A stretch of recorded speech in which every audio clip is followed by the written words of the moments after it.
Welcome back to my channel. If you're just finding us, we tell gentle bedtime stories inspired by mythology, legends, and the worlds we grew up loving. Slow, peaceful, and made to help you drift off. Tonight's story is about the Olympian goddesses. Before we begin, a quick hello to everyone listening in. Whether you're tucked in at home, winding down after a long day, or playing this for a little one beside you, we're really glad you're here. Drop a comment and tell us where in the world you're listening from tonight. We love seeing all the places these stories reach. And if these stories bring you a little peace at the end of your day, please consider subscribing. It's the simplest way to help this channel grow, and it means more stories and more quiet nights like this one. Let's begin. Athena and the Lantern Library. In the quiet city of Athens, long after the marketplace had fallen silent, the goddess Athena wandered through the marble halls of an ancient library, hidden beneath the moonlight. Tall shelves filled with scrolls stretched toward the ceiling like sleeping towers. Tiny lanterns glowed softly between them, filling the room with warm golden light. Athena walked slowly through the peaceful silence, her silver owl gliding quietly overhead. She loved places like this.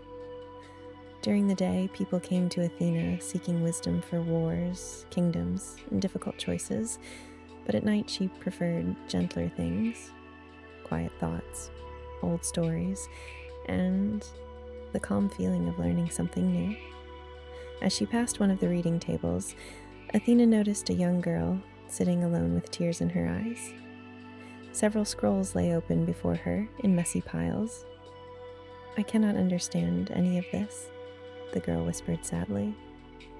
"Everyone else seems wiser than me." Athena sat beside her calmly.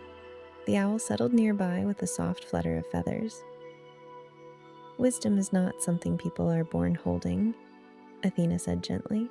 "It is a small flame that grows slowly, little by little." The girl listened quietly as Athena lit a tiny lantern beside the books. Its warm glow spread across the table like liquid gold. "Even the brightest lantern begins with only one spark," the goddess whispered. Outside, the night wind rustled through olive trees beyond the library windows. Athena opened one scroll and began reading softly beside the girl. The words no longer felt frightening in the peaceful quiet of the night. Slowly, the girl's shoulders relaxed.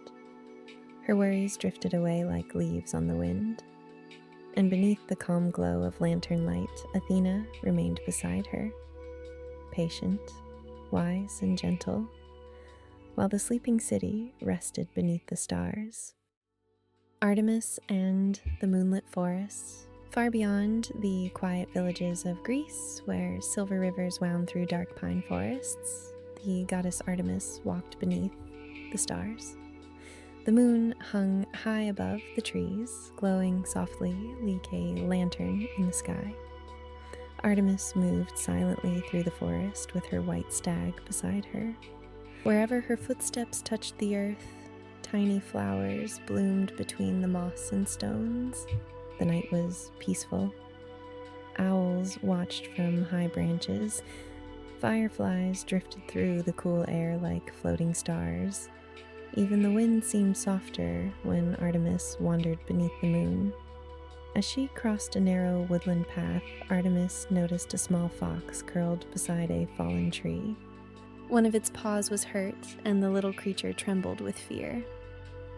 Artemis knelt quietly beside it. "There is no danger tonight," she whispered gently. The fox watched her carefully, its golden eyes reflecting the moonlight. With slow and careful hands, Artemis wrapped the injured paw in soft silver cloth from her cloak. Her touch felt cool and calming, like night rain upon leaves. Soon the fox relaxed against the forest floor. Around them, the trees glowed faintly beneath the moon, while tiny fireflies circled lazily through the air. Artemis sat beside the fox for a long while, listening to the peaceful sounds of the sleeping woods. The river hummed softly nearby. Branches swayed gently overhead, and far above the forest, constellations shimmered across the endless sky. When the fox had finally fallen asleep, Artemis rose quietly to her feet. Her silver bow rested across her back as she continued deeper into the moonlit trees with her white stag walking beside her. And all through the calm and silent night, the goddess of the moon watched over every hidden path, sleeping creature, and dreaming forest beneath the stars. Aphrodite and the lost little swan. Far beyond the rocky shores of Greece, where the warm sea shimmered like polished gold, the goddess Aphrodite walked along the water's edge. The evening sky glowed softly above her, rose and peach and amber, melting slowly into the purple of night. Aphrodite moved gently across the sand, her white robe trailing behind her like sea foam. Wherever she passed, the air grew sweet with the scent of roses, and little shells turned pink as blush. The evening was quiet and warm. Dolphins turned lazily in the distant water. Petals drifted down from the olive trees along the cliff. Even the waves seemed softer, lapping the shore in a slow and drowsy rhythm. As Aphrodite followed the shoreline, she heard a small, uncertain sound rising above the gentle surf. There, in the shallow water near the rocks, a little swan paddled alone. It was very young, its feathers still soft and gray, and it turned in slow circles, as if searching for something it could not find. Aphrodite stepped quietly into the warm shallows. "Little one," she said softly, "you need not search so hard tonight." The swan looked up at her with dark, wide eyes. It did not swim away. Aphrodite reached out her hand and let her fingers rest upon the water's surface. A warm, golden light spread from her touch, not bright or startling, but slow and gentle, like sunlight through thin cloth. The little swan drifted toward her. She cradled it softly against her chest, and for a long while she simply stood in the water, the waves rocking them both in the quietest way. Around them, the last colors of the sunset bled slowly into the sea. Stars appeared one by one above the cliffs, each one small and steady and calm. The swan's head grew heavy against her shoulder. Aphrodite smiled. She waded to the soft bank where tall reeds grew, and she laid the little swan down among them carefully, her hands warm and unhurried. She smoothed the gray feathers gently, the way night smooths the edges of the world. By the time the moon had risen fully above the water, the swan was asleep. Aphrodite stood at the water's edge a little longer, watching the moonlight spread across the sea like something precious and quiet. Then she turned and walked on, following the shore into the soft and golden dark. And all through the calm night, the sea breathed in and out, the stars kept their watch, and the little swan slept peacefully among the reeds, warm and found and still. Demeter and the sleeping seeds. Far beyond the golden wheat fields of Greece, where wide plains stretched quietly beneath an open sky, the goddess Demeter walked through the last of the autumn afternoon.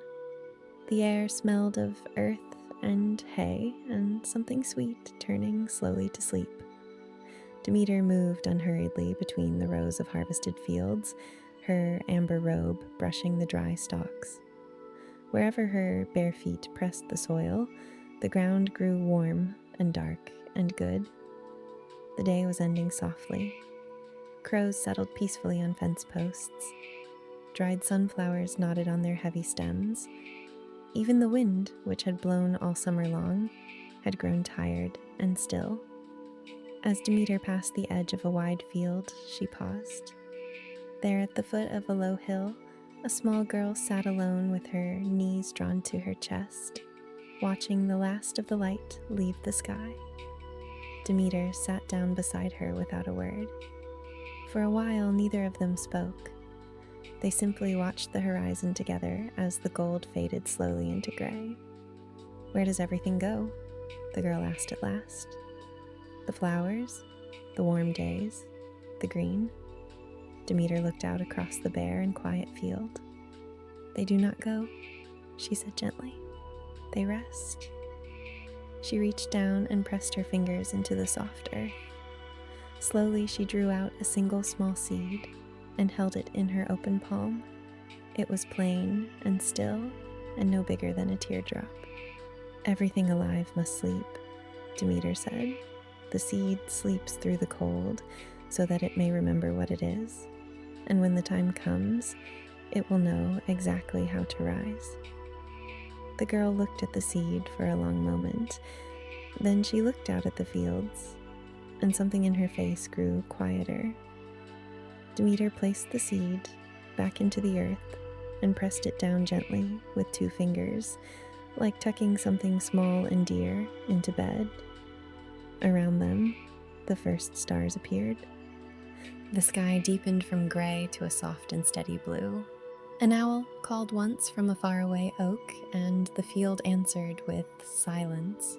The girl's breathing slowed. Her head tilted against Demeter's shoulder, and her eyes, which had been watching the sky so carefully, grew still. Demeter sat with her through the long and quiet evening, her warm hand resting in the cool soil beside her. Beneath the field, under roots and stone and dark, patient earth, 10,000 seeds lay sleeping, each one holding inside it the whole, bright memory of spring.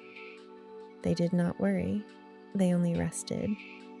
And far above them, the goddess of the harvest kept her watch beneath the stars, certain, as she had always been, that morning would come again. Hera and the little bird with the broken wing. Far beyond the marble temples of Greece, where high hills looked out over wide and silver valleys, the goddess Hera walked alone through the early evening. The sky above her was deep and still, the color of a peacock's feather at dusk, dark blue deepening to violet at the edges of the world. Hera moved with quiet steadiness along the hilltop path, her crown catching the last pale light of the sun. Wherever she passed, the tall grasses bowed gently, and the air grew calm and certain, the way the air feels just before a long and peaceful night. The evening was composed and still. Her great peacocks trailed behind her, their feathers folded softly for the night. A low mist had begun to settle in the valley far below. Even the clouds had stopped their moving and rested, spread across the darkening sky like something laid carefully to sleep. Then Hera paused. There at the base of an old stone wall along the path, a small bird sat very still. One of its wings hung low, and it did not fly when she approached. It only watched her with one bright and careful eye. Hera lowered herself slowly until she was sitting on the cool stone beside it. She did not reach for it at once. She simply sat with it, still and unhurried, the way a mountain sits beside a valley without asking anything of it. After a long quiet moment, the little bird hopped one small step closer. Hera held out her hand, open and level, and waited. Another moment passed. The first star appeared in the sky above them. Then the bird stepped onto her palm. Hera cupped her hands around it gently. Not tightly, only enough so that it felt the warmth there. She could feel the quick and fluttering beat of its small heart against her fingers, fast at first, then slower still. "You are safe," she said quietly. "The night is long, and there is no need to hurry." Around them, the hilltops settled into darkness. The peacocks tucked their heads beneath their wings one by one. The mist in the valley below grew soft and white and deep. Stars appeared in their dozens overhead, old and steady and unhurried. The bird's eye closed. Hera remained on the old stone wall with the sleeping bird held warmly in her hands, her back straight and her face turned toward the sky, watching the night arrange itself across the hills with its usual quiet order. She was the keeper of things that endure, and so she kept her watch. Through the long still hours, through the cool and moonlit dark, through the deep and dreamless quiet of the middle of the night, until at last the sky at the farthest edge of the world began, almost imperceptibly, to lighten.